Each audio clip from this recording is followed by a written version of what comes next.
At the end of the day, who are you really working for? The banks. Money is created in a bank and invariably ends up in a bank.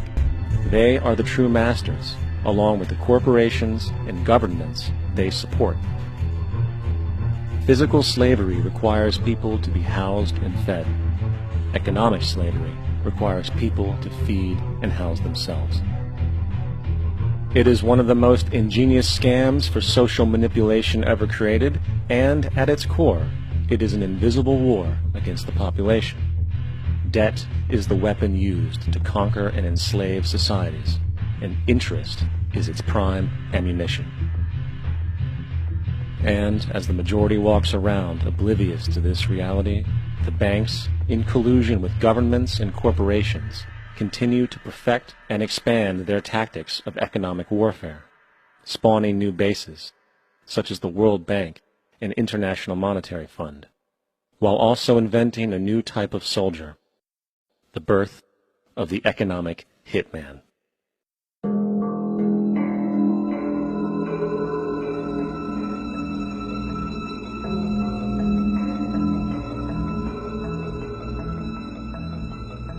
We economic hitmen really have been the ones responsible for creating this first truly global empire. And we work many different ways.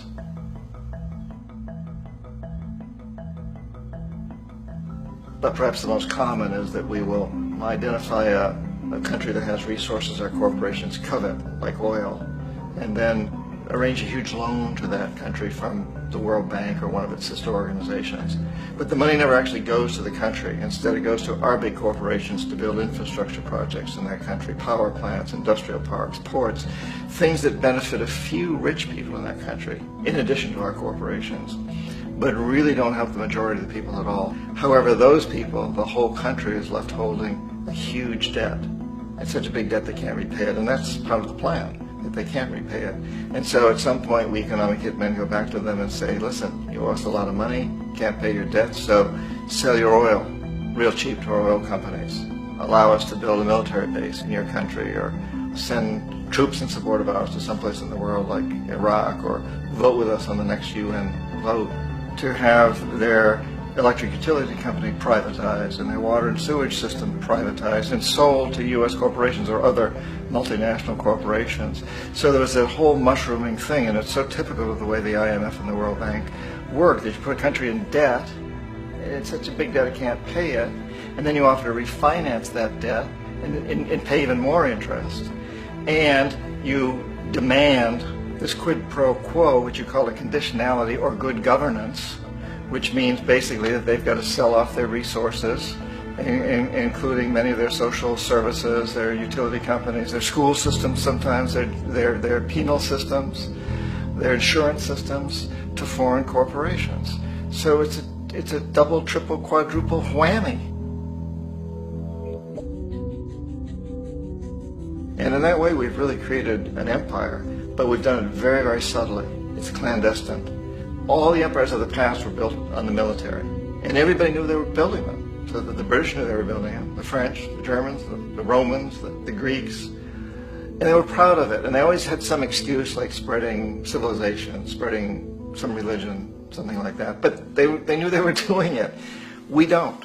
The majority of the people in the United States have no idea that we're living off the benefits of a clandestine empire, that today there's more slavery in the world than ever before.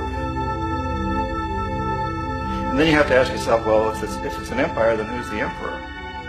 Obviously, our presidents of the United States are not emperors. An emperor is someone who's not elected, doesn't serve a limited term, and doesn't report to anyone, essentially. So you can't classify our presidents that way. But we do have what I consider to be the equivalent of the emperor, and it's what I call the corporatocracy. The corporatocracy is this group of individuals who run our biggest corporations, and they really act as the emperor of this empire. They control our media, either through direct ownership or advertising. They control most of our politicians because they finance their campaigns, either through their corporations or through personal contributions that come out of the corporations. They're not elected, they don't serve a limited term, they don't report to anybody, And at the very top of the corporatocracy, you really can't tell whether a person's working for a private corporation or the government because they're always moving back and forth. So, you know, you've got a guy who one moment is the president of a big construction company like Halliburton, and the next moment he's vice president of the United States, or the president who is in the oil business. And this is true whether you've got Democrats or Republicans in the office. You have to moving back and forth through the revolving door. And in a way, our government is invisible a lot of the time, and its policies are carried out by our corporations on one level or another. And then again, the policies of the government are basically forged by the corporatocracy and then presented to the government. They become government policies. So it's an incredibly cozy relationship. This isn't a conspiracy theory type of thing. These people don't have to get together and plot to do things. They all basically work under one primary assumption, and that is that they must maximize profits regardless of the social and environmental costs.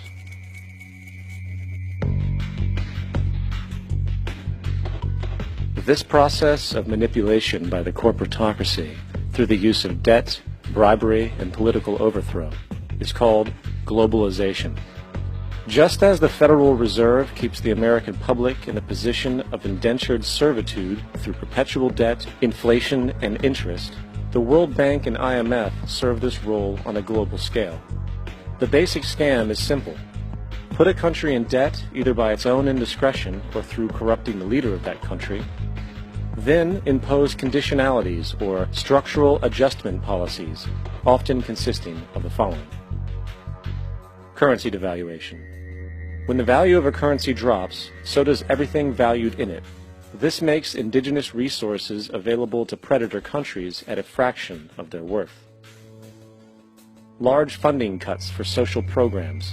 These usually include education and healthcare, compromising the well-being and integrity of the society, leaving the public vulnerable to exploitation. Privatization of state-owned enterprises. This means that socially important systems can be purchased and regulated by foreign corporations for profit. For example, in 1999, the World Bank insisted that the Bolivian government sell the public water system of its third largest city to a subsidy of the U.S. corporation Bechtel. As soon as this occurred, water bills for the already impoverished local residents skyrocketed. It wasn't until after a full-blown revolt by the people that the Bechtel contract was nullified. Then there's trade liberalization, or the opening up of the economy through removing any restrictions on foreign trade. This allows for a number of abusive economic manifestations, such as transnational corporations bringing in their own mass-produced products, undercutting the indigenous production and ruining local economies. An example is Jamaica, which, after accepting loans and conditionalities from the World Bank, lost its largest cash crop markets due to competition with Western imports. Today, countless farmers are out of work, for they are unable to compete with the large corporations. Another variation is the creation of numerous, seemingly unnoticed, unregulated, inhumane sweatshop factories, which take advantage of the imposed economic hardship. Additionally, due to production deregulation, environmental destruction is perpetual, as a country's resources are often exploited by the indifferent corporations while outputting large amounts of deliberate pollution. The largest environmental lawsuit in the history of the world today is being brought on behalf of 30,000 Ecuadorian Amazonian people against Texaco, which is now owned by Chevron. So today it's against Chevron, but for activities conducted by Texaco. Estimated to be more than 18 times what the Exxon Valdez dumped into the coast of Alaska. In the case of Ecuador, it wasn't an accident. The oil companies did it intentionally. They knew they were doing it to save money out there rather than arranging for a proper disposal. Furthermore, a cursory glance at the performance record of the World Bank reveals that the institution, which publicly claims to help poor countries develop and alleviate poverty, has done nothing but increase poverty and the wealth gap, while corporate profits soar. In 1960, the income gap between the fifth of the world's people in the richest countries versus the fifth in the poorest countries was 30 to 1. By 1998, it was 74 to 1. While global GNP rose 40% between 1970 and 1985, those in poverty actually increased by 17%. While from 1985 to 2000, those living on less than $1 a day increased by 18%. Even the Joint Economic Committee of the U.S. Congress admitted that there is a mere 40% success rate of all World Bank projects. In the late 1960s, the World Bank intervened in Ecuador with large loans. During the next 30 years, poverty grew from 50% to 70%. Under or unemployment grew from 15 to 70%. Public debt increased from 240 million to 16 billion, while the share of resources allocated to the poor went from 20% to 6%. In fact, by the year 2000, 50% of Ecuador's national budget had to be allocated for paying its debts. It is important to understand the World Bank is, in fact, a U.S. bank, supporting U.S. interests. For the United States holds veto power over decisions, as it is the largest provider of capital. And where did it get this money? You guessed it. It made it out of thin air through the fractional reserve banking system. Of the world's top 100 economies, as based on annual GDP, 51 are corporations, and 47 of that 51 are U.S.-based. Walmart, General Motors, and Exxon are more economically powerful than Saudi Arabia, Poland, Norway, South Africa, Finland, Indonesia, and many others. And as protective trade barriers are broken down, currencies tossed together and manipulated in floating markets, and state economies overturned in favor of open competition and global capitalism, the empire expands. You get up on your little 21-inch screen and howl about America and democracy. There is no America. There is no democracy. There is only IBM and ITT and AT&T and DuPont, Dow, Union Carbide, and Exxon. Those are the nations of the world today. What do you think the Russians talk about in their councils of state? Karl Marx? They get out their linear programming charts, statistical decision theories, Minimax solutions, and compute the price-cost probabilities of their transactions and investments, just like we do. We no longer live in a world of nations and ideologies, Mr. Beale. The world is a college of corporations, inexorably determined by the immutable bylaws of business. The world is a business, Mr. Beale.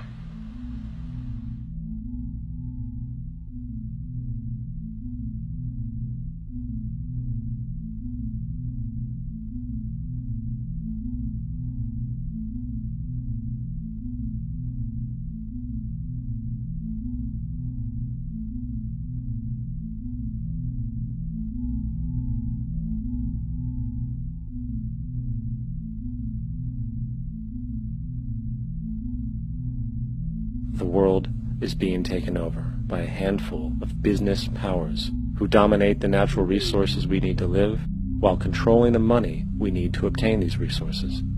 The end result will be world monopoly, based not on human life, but financial and corporate power. And as the inequality grows, naturally more and more people are becoming desperate.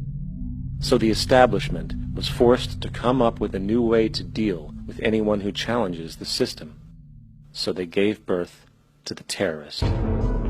The term terrorist is an empty distinction, designed for any person or group who chooses to challenge the establishment. This isn't to be confused with the fictional Al-Qaeda, which was actually the name of a computer database for the US-supported Mujahideen in the 1980s.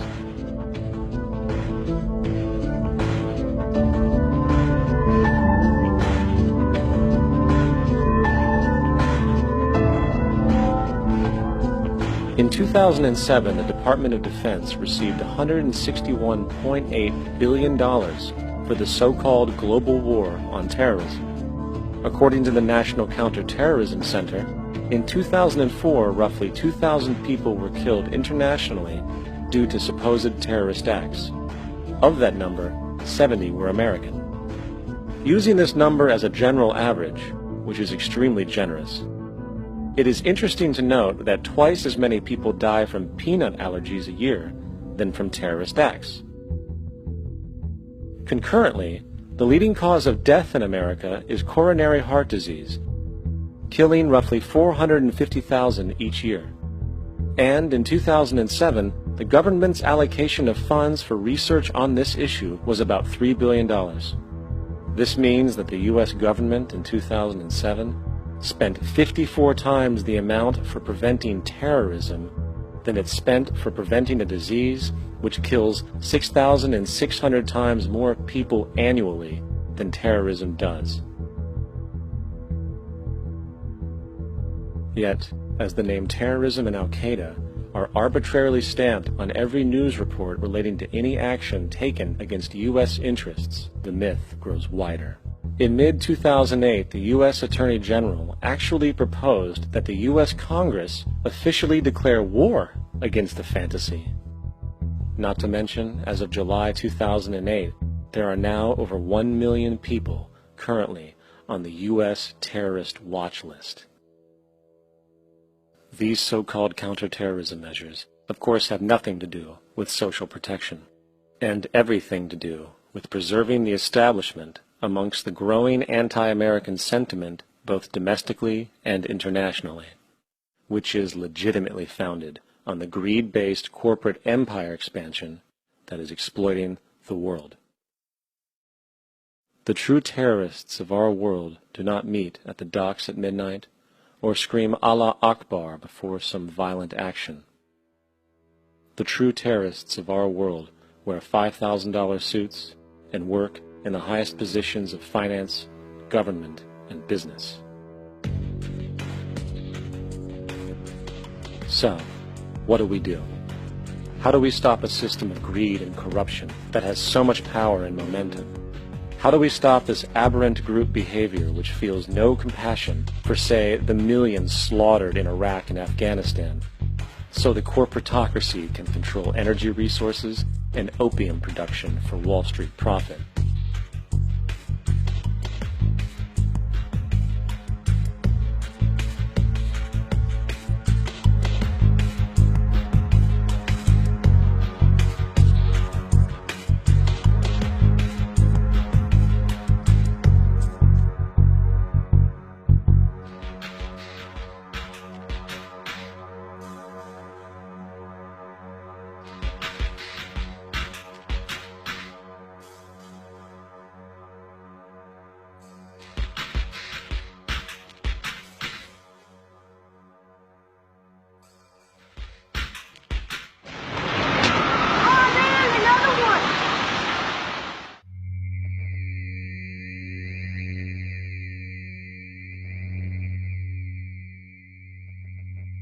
How do we stop a system of greed and corruption that condemns poor populations to sweatshop slavery for the benefit of Madison Avenue?